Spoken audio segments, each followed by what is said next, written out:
Hey everyone, thank you so much for stopping back by. It's another Tea Time with Tia. I'm going to talk about the tea briefly, then we'll get into the subject of the video. Also, if you have not seen the movie Encanto, this video will have spoilers. Just be aware, okay? So this is my teacup today. Isn't it cute? And I have a Tea Vibe chamomile tea that I'm drinking today. So it's actually cold now. I made the tea way before I started filming, and you know, I'm still thirsty though, so I'll drink it, but it was really nice and warm. No sweetener. I find that chamomile is okay by itself once you've gotten used to the actual flavor of a tea. It's not bitter. It's an herbal tea. Very mild, very tasty.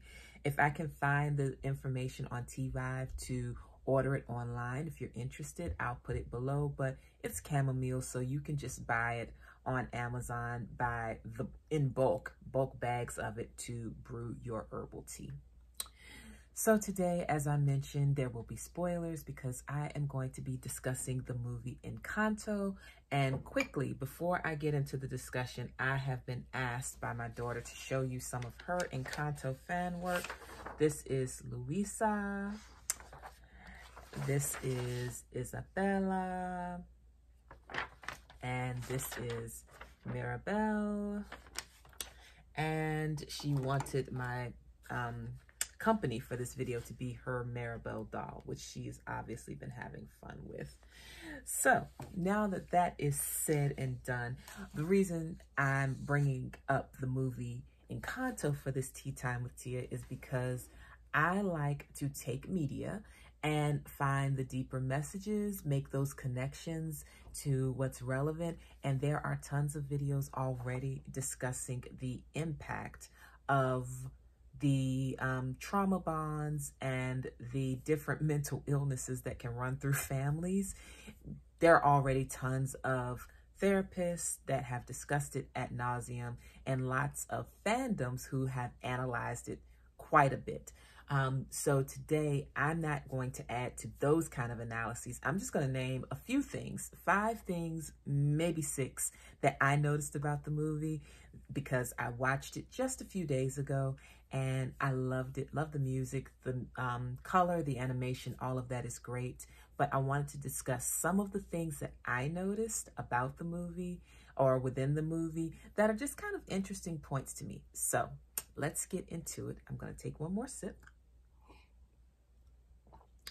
And I'll probably need some more because, and I might do a Fibro Friday on this. I've already mentioned to you all in Fibro Friday that I had Flurona, but I got some new information. So look out on a Fibro Friday to see if I talk about that some more. I'll address it in any case because I mentioned it, but anywho, let's get to the subject at hand.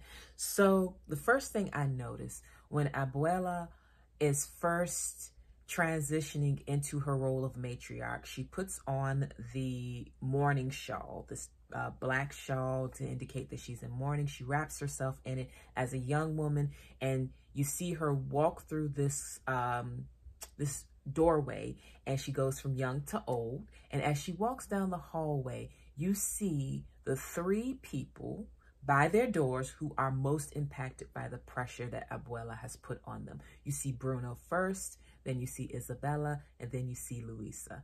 And then as she gets toward the end of the hallway, you see Mirabel, who of course didn't get a gift. So in that corridor represents all of the pressure or the ways that that pressure that Abuela has put on the family has manifested. You can see how it shows up and in who it shows up. I thought that was very interesting. You don't see all of the family. You just see those people who were most impacted by her expectations. I thought that was really cool. And it was a very easy visual connection to make between her expectations of her family as a whole and who felt the most weight of those expectations. So the second thing I noticed is Isabela and her gift are ornamental. That is their function. There are so many other gifts in the family that are practical and useful in specific ways. Flowers are just aesthetic though, for the most part. Yes, flowers are beautiful. Yes, they are herbally necessary. You know, as an herbalist, I know that. But they are mostly ornamental in function. And that's what Isabella was for most of the movie. She was just something beautiful. She was a person who has a gift that hadn't really explored the ways her gift could improve anything. She was simply there because of beauty. She and her gift were simply there because of their aesthetic value. And it was very much surface level. It wasn't until she had her realization during her song, What Else Can I Do? That's when you see her actually starting to dive into her depth. That's when you see it. So it's really interesting to me that she was ornamental and her gift was as well. And you don't see that change until later. And even when they're rebuilding the casita, you see the flowers that she and her sisters are planting as decoration are not the beautiful ornamental things. They are cacti, which is something that she did not even know she could grow until she performed her song and she realized, you know, things kind of clicked for her that, oh, I am more than an ornament. I am more than just the family's pretty face. I am more than that. I have value beyond that, which is really, really nice. So the third thing I noticed was that the biggest healers of the family, and I'm leaving Bruno out of this discussion because I don't think he was the family healer. He was the exposer of the family's weaknesses, or at least he as early as he could identified the problems there. So he really wasn't the one that healed. He was more so the one that laid things out in a way, as a precursor to Mirabel. But Julieta, who is gifted with healing through food, actually birthed the three individuals who healed the family.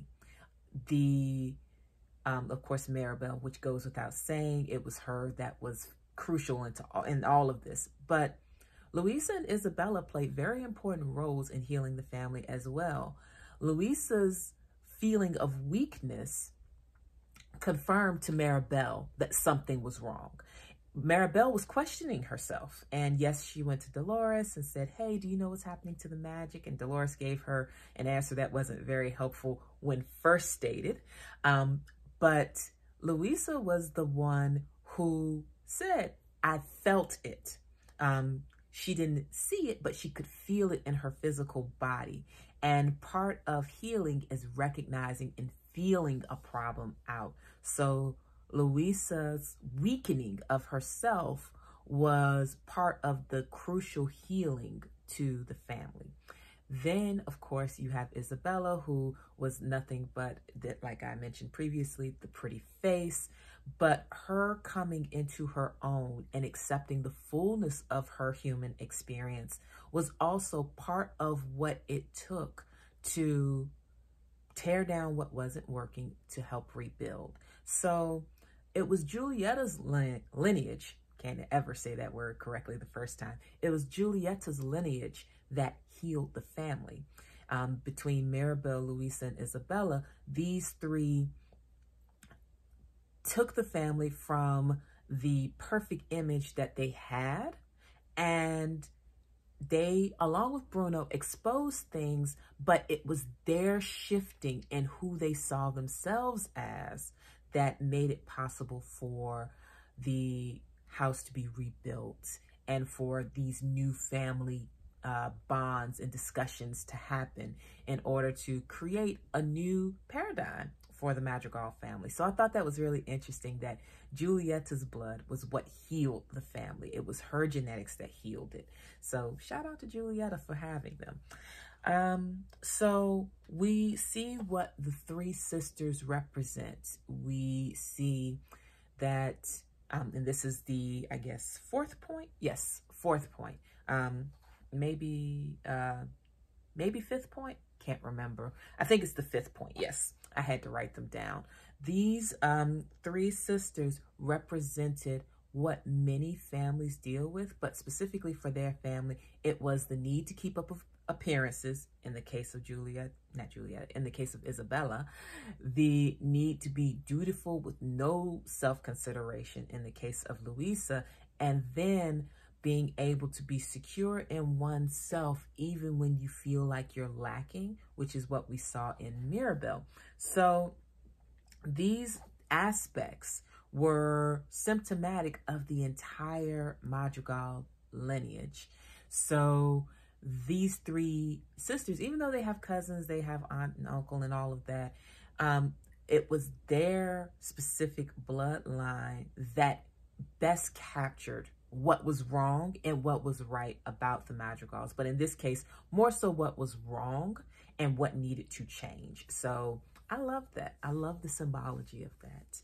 And the last thing, during Bruno's vision, he saw that Mirabel had to hug Isabella in order to save the magic. And what happened was the hug happened. It ended up not saving the magic. But what's really interesting was that the hug with Isabella was a foreshadow of what would actually heal the family.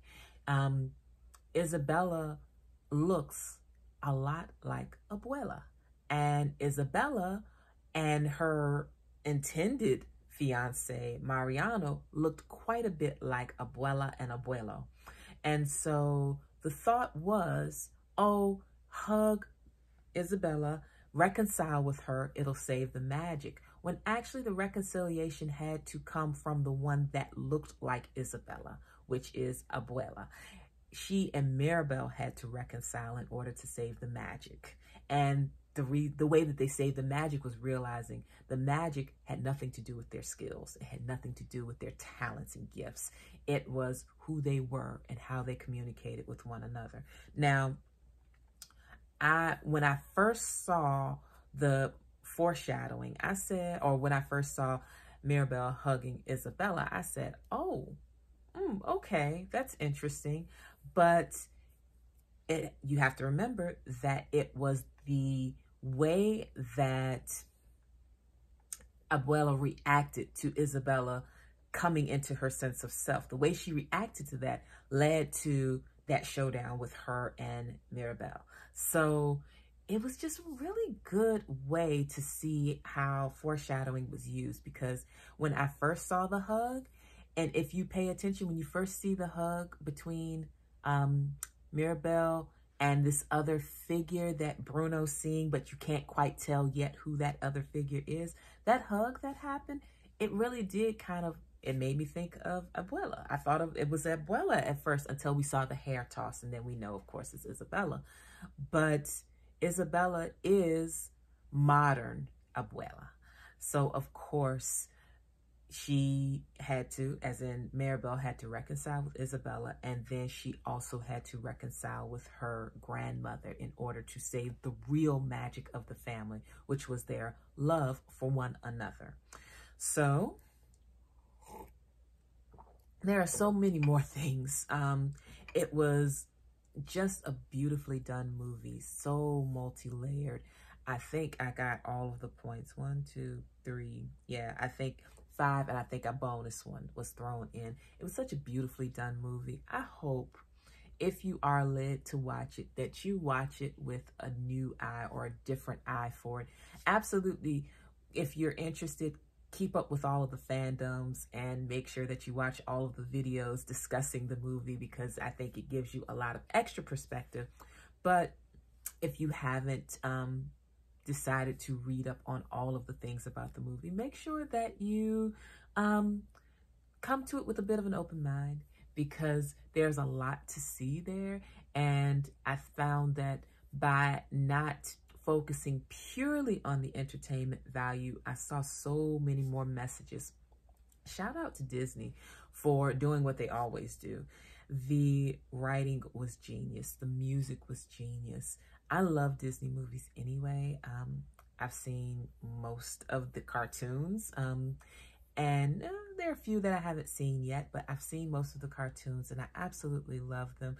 And I love how no matter where we are in history, we can look at those movies and any kind of Disney media, and we can find layers upon layers of messaging.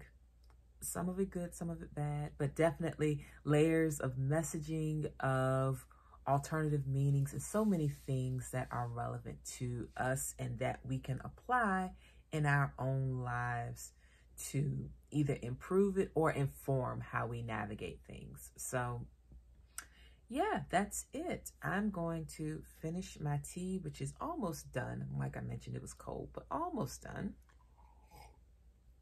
And prepare to film another video, I guess, tonight. I don't know. I'm actually quite tired, so I probably won't. But I hope you all are having a great day or evening. If there was anything that you haven't seen mentioned about this movie that you want to share, please do so in the comments, and I will read and respond to everyone. So, oh, and be aware that this may not stay up forever depending on what kind of traffic this video gets. But yes, in the meantime, please enjoy, and I hope to talk to you all soon. Take care. Bye-bye.